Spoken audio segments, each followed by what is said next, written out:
আমরা আজকে কি বানাতে যাচ্ছি? আজকে আমরা এই রামেন নুডলসটা দিয়ে একটা রামেন তৈরি করব, স্যুপ নুডলস ভেজিটেবল দিয়ে আর ডিম দিয়ে। ওকে, কুল। এই নুডলসের সাথে দুইটা জিনিস আসে, একটা হচ্ছে ভেজিটেবল ফ্লেক্স, এতে কিছু ভেজিটেবলের শুকনা গুঁড়া আছে, আর এটা হচ্ছে মশলাটা, আর এই হচ্ছে নুডলসটা। ভেজিটেবল ফ্লেক্স,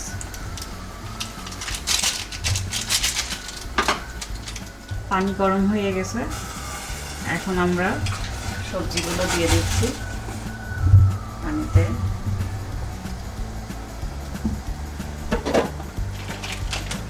এরপর দিয়ে দেব নুডলস,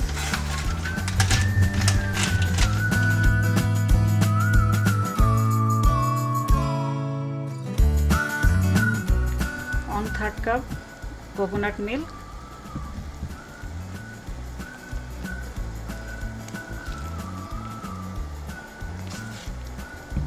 এবার এটাকে আমরা ভালোভাবে বয়েল করে নেব, সিদ্ধ করে নিব।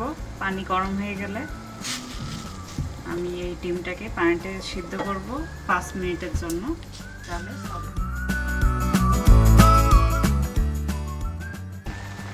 আমি একটু ভেজিটেবল স্টকের পাউডার ইউজ করছি, আপনারা চাইলে এই পর্যায়ে লবণ ইউজ করতে পারেন, কারণ লবণটা কম আসবে।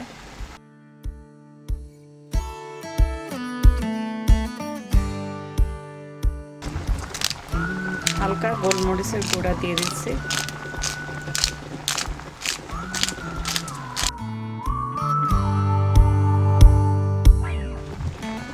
পেঁয়াজ পাতাটা দিয়ে দিচ্ছি,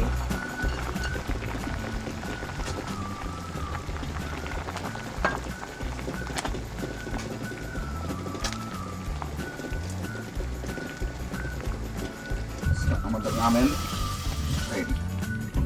এখন এটাকে আমরা সুন্দর করে সাজাই নিব।